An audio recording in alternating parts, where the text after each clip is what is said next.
Hello everyone, how you doing? This is Lead Professor QA Service, and today we're going to go over Chapter 11, Project Uncertainty Planning, one from our Contemporary Project Management, Plan-Driven and Agile Approaches 5th edition book. So let's go in.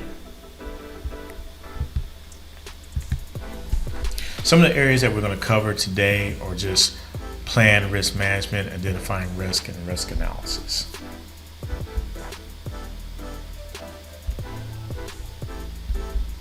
We're going to cover roles and responsibilities and categories and definitions as well.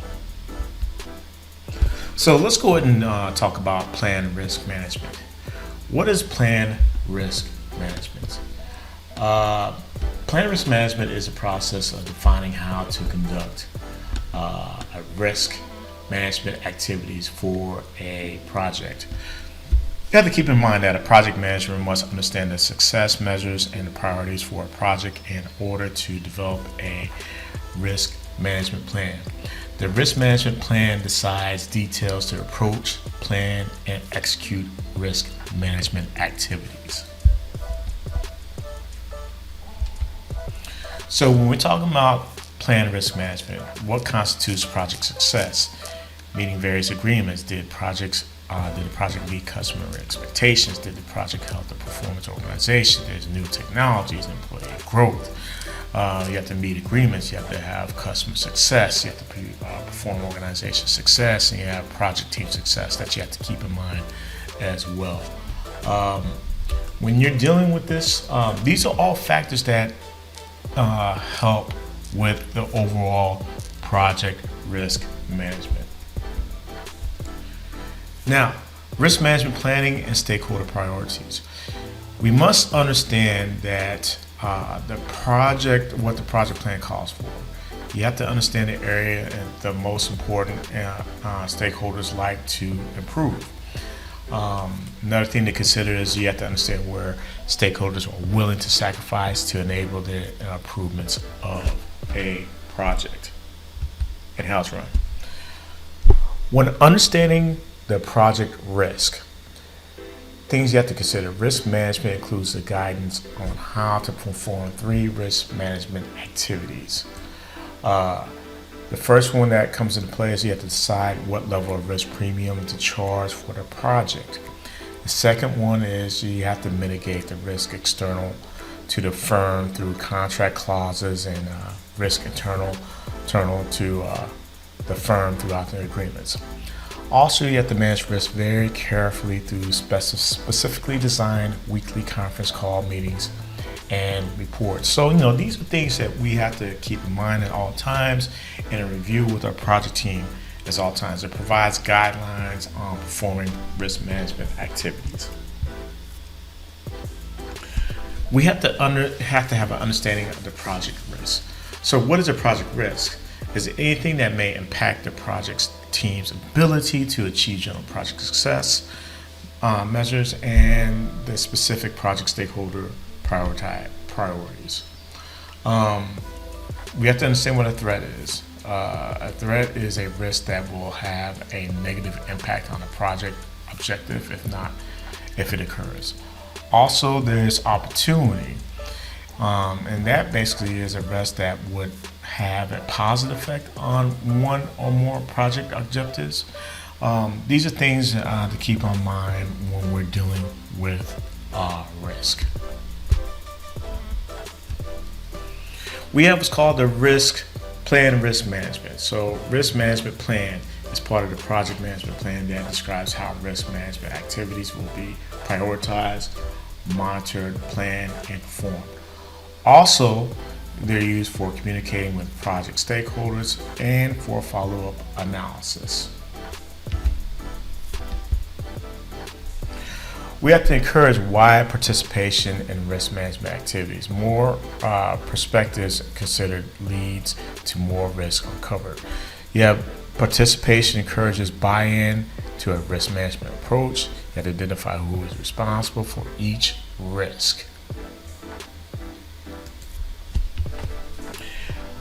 Another thing to consider is the categories and the definitions for risk. For example, more project risks generally uncovered early in the life of a project. The cost per risk discovered early is less.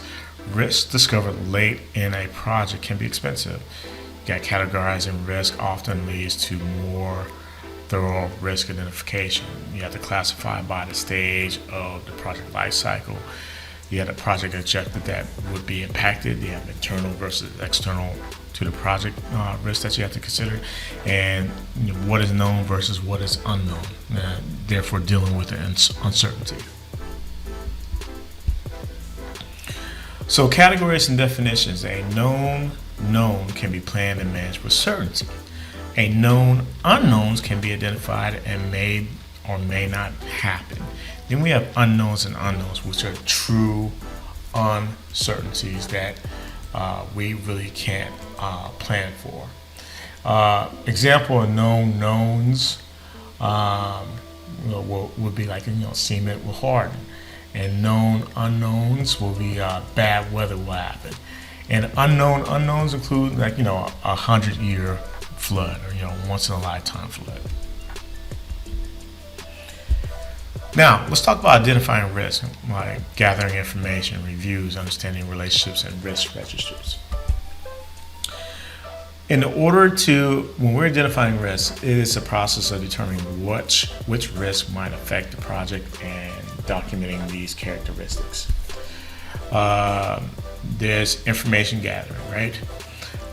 Dealing with brainstorming activities, consider what could go wrong and can be used. There's variations and extensions of possible risks can help identify additional risks. You have project team members may interview stakeholders. You have SWOT analysis. You have the Delphi technique that can be used as well.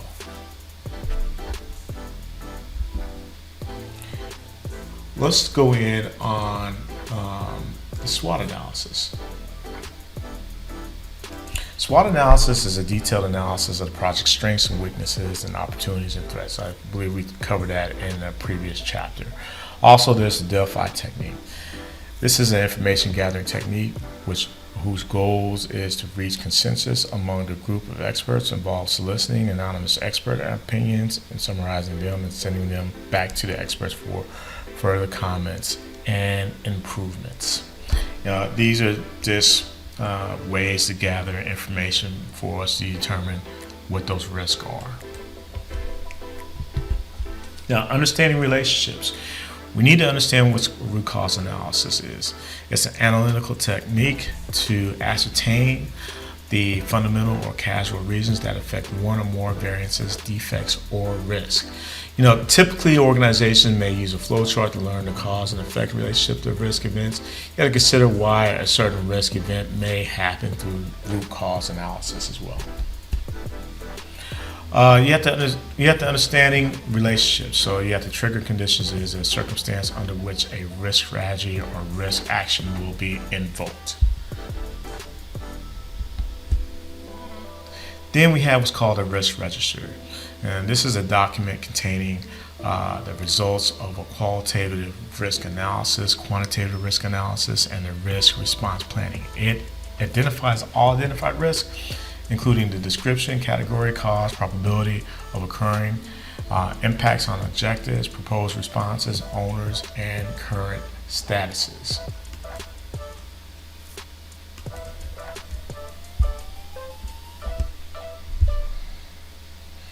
Then we have what's called a risk analysis.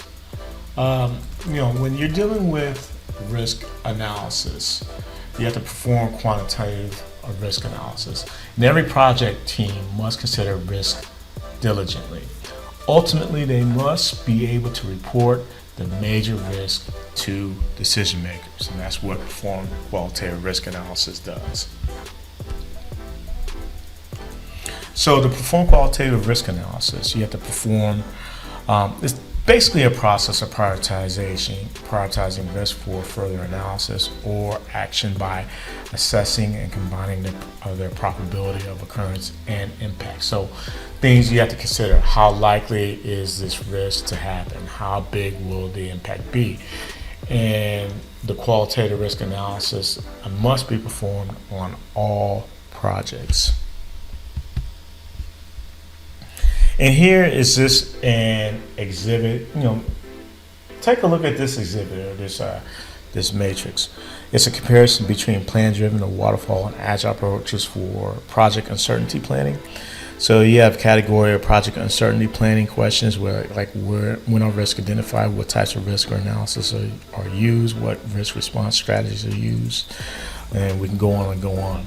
And it gives us a breakdown of what to do or what to expect with a plan-driven or waterfall project versus an agile project.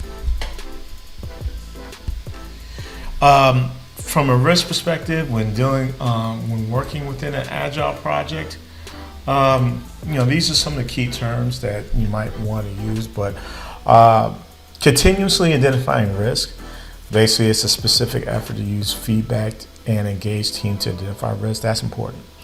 That's something that I hear a lot on agile teams, and that's a term that you should be familiar with.